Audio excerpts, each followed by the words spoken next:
What is up, people? Welcome to my weekly picks where I pick out some comics that I think you might be interested in. Or maybe not, because I might be completely wrong about your taste. But these are some things that I'm reading, so let's get into it, shall we?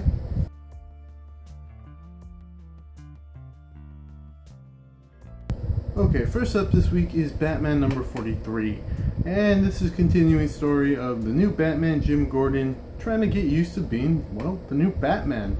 Big shoes to fill, and now we're getting introduced to, I guess, his first new villain named Mr. Bloom. And from what I can tell, maybe Mr. Bloom is kind of like a dude Poison Ivy, I guess? Maybe something like that.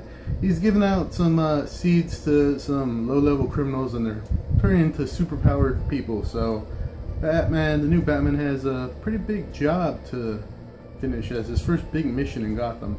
It's actually a good story. I didn't think it would be so good, but first two issues have been pretty strong, so this one should be too.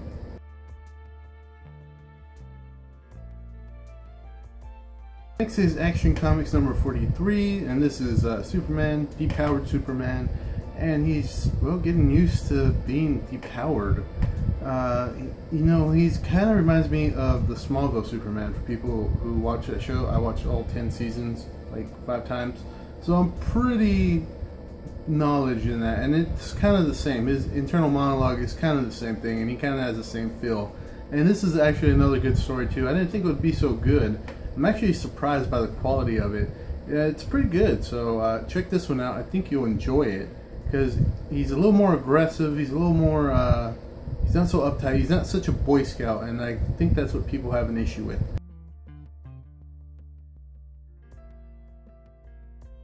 Now, the next pick is Batman Superman number 23, putting the new Batman and depowered Superman together.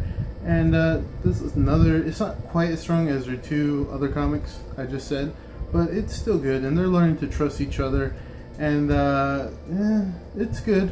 It's not the same quality level of the other two, but it's still worth the read. And the main part of this is them two getting to trust each other again, because obviously Clark, well, he misses his friend Batman, and Jim Gordon misses his friend Batman, and pretty much everything revolves around Batman because he's pretty much everybody's friend, as big as an ass as he is. And so they got to get used to, you know, dealing with each other because they got to save the world.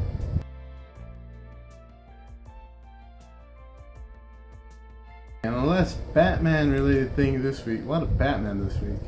I wonder if that's why they put it all out in 1 week. Batman, Superman, everything.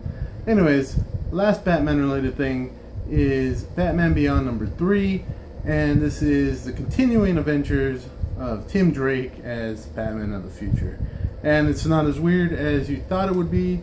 I'm actually enjoying it, but he is showing his inexperience, and, well, he doesn't know anything about the future. It's in the future, so stuff is crazy.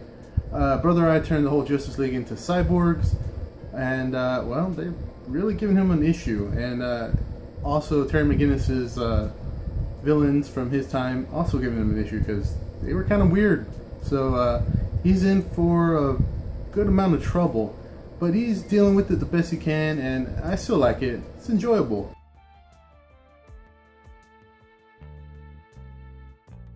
Okay, on to Marvel Comics this week. First up is Secret Wars number 5, the main title.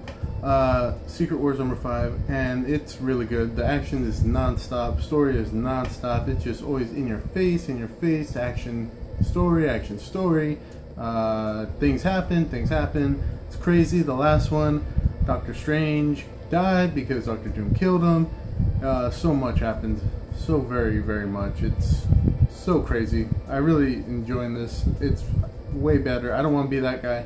Way better than Convergence. I'm sorry. It really is way better than Convergence. And it's really good. If you haven't been following, you're going to be kind of lost. You're going to probably need to start at number 1 to know what's going on. Or if you like really pretty pictures, then you can just start at number 5.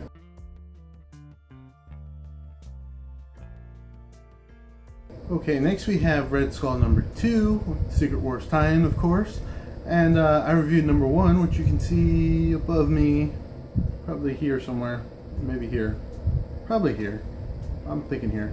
You can see that, and it's really good. It has an Expendables feel to it. Crossbone collected a bunch of group of kind of villains and the Winter Soldier, and they went out to go see if Redskull's still alive, because he's supposed to be dead, but there's whispers that he might be alive. So nobody wants the Redskull alive, because, well, he's just evil in every dimension you can possibly think of. So we want to make sure he's dead.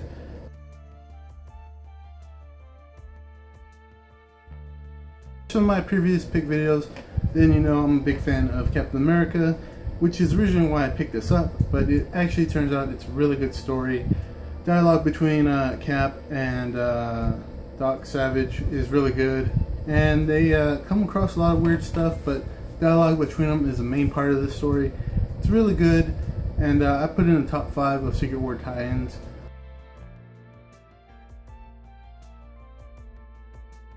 Which leads us to the last pick of the week, which is A-Force number 3. So another one which I wasn't expecting too much from, but it also turned out to be really good. And actually it's turned out to be so good that it actually got picked up to be a series after the whole Secret Wars thing is over. And this one is all female team of just females, and they're the A-Force. They live on their own little island, and a bunch of stuff starts happening, and it starts to divide them a little bit, kind of like X-Men. You know how the X-Men are divided sometimes, kind of like that. And so stuff's happening, and you know, the ramifications, everything that happens there. Ooh, big word I use, ramifications. Anyways, the stuff that goes on there, it's really good, and it's a lot of story, but also action. I think that's what really makes a good comic, when you have the balance of story and action. I think a lot of these Secret War tie-ins are really good at that lately, and that's why they're so good. But yeah, that's the last pick of the week, A-Force number 3. Okay guys, that was the last pick, and those are all my picks of the week. So check them out, check some of them out, check the few reviews I got up above my head, and links down below for all that good stuff. Question or comment also leave down below. Tell me what I should be reading if I'm not reading it, or tell me all my picks suck. But don't tell me that, that would hurt my feelings. Also, last thing before I go, somebody actually asked what they saw the chalkboard in the back. They want to know what these say. I always change these, but you might not be able to see it. Camera's kind of crappy I use, but this is what this week says, just in case you're wondering. So I guess I'll leave with that. There you go. See if you get the reference. If you get the reference, comment on down below. Alright guys, I'll see you next week.